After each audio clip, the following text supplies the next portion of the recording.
क्यों? यज्ञ के इतिहास में जो पुराने भाई बहन है आज भी जानते हैं कि यज्ञ का इतिहास कहो या अपने आदरणीय जगदीश भाई ने एक अद्भुत जीवन कहानी बाबा के ऊपर 2 पार्ट में जो पुस्तक लिखा है, उसका पूर्ण आधार दादी ब्रिजेंद्रा जी के इतिहास के वर्णन पर था। दादी ब्रिजेंद्रा जी किस प्रकार शुरुआत से लेकर 90 तक वो रहे, उन्होंने यज्ञ को देखा, साकार बाबा को देखा, क्योंकि बाबा के आप सब जानते हैं लौकिक में वो बड़ी बहू थी और इसके लिए बाबा के अंग संग ही वो आगे बढ़ी और शुरुआत का जो काल था वो उनके एक एक दृश्य उनके नजरों के सामने गया हुआ है। मैं ये इतना जिक्र क्यों कर रहा हूं कि हरिलाल उसका सौभाग्य प्राप्त करने का सौभाग्यशाली रहा। मैं इस ज्ञान में 1964-65 से जुड़ा। दादी ब्रिजेंद्रा जी ने हमारा आध्यात्मिक जन्म दिया एक मां के रूप में और 1990 तक 27 साल में दादी जी के साथ रहा। बाबा के जीवन को, बाबा यज्ञ के कार्यों को, इन सब को बहुत बारीकी से एक वाइब्रेशन रूप में दादी ब्रिजेंद्रा जी वर्णन करती थी और हमें उनका लाभ मिलता था, हमें वो समझ मिलती थी। आदरणीय संतोष बेन अभी भी है, हम वो हमारे टीचर थे उस वक्त और आज भी है, उनके साथ ही हम बड़े हुए हैं। वो भी भली भांति इस बात को समझते हैं कि बाबा के हर एक चीज को जो पुस्तक के रूप में लिखा गया था, जो वर्णन करके हमने सुना था, उसको मूर्त स्वरूप देने का बहुत ही गहरा प्रयास हमारी टीम ने किया हुआ है और वही बड़ा मुख्य मुद्दा है जो और फीचर फिल्म से इस लाइट फिल्म को अलग करेगा।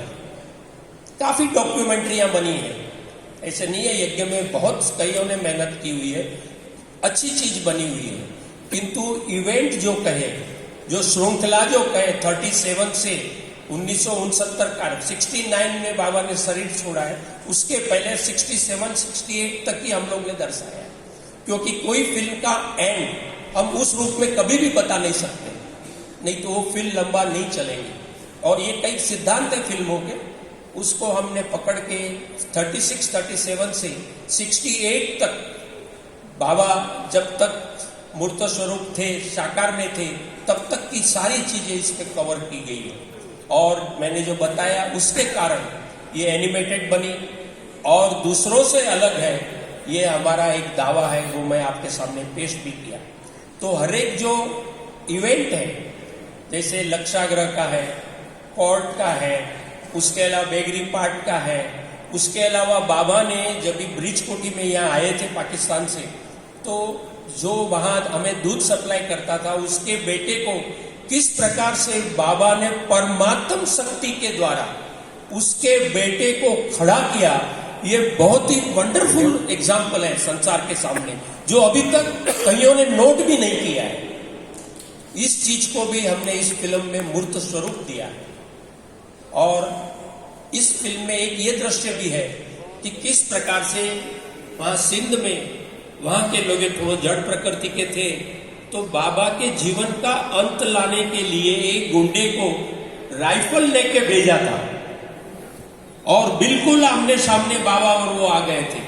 तो उस वक्त कैसे परमात्मा ने अपनी शक्ति द्वारा पिताश्री ब्रह्मा बाबा को बचाया, उसका भी जीवन स्वरूप इस फिल्म में आपको देखने मिलेगा। ये क्यों हुआ?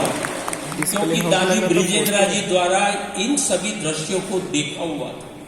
दादी ब्रिजेंद्रा ने उन वाइब्रेशन को सहन किया था, दादी ब्रिजेंद्रा ने उस वाइब्रेशन का अनुभव किया था, जो हमें समय प्रति समय सुनाते थे।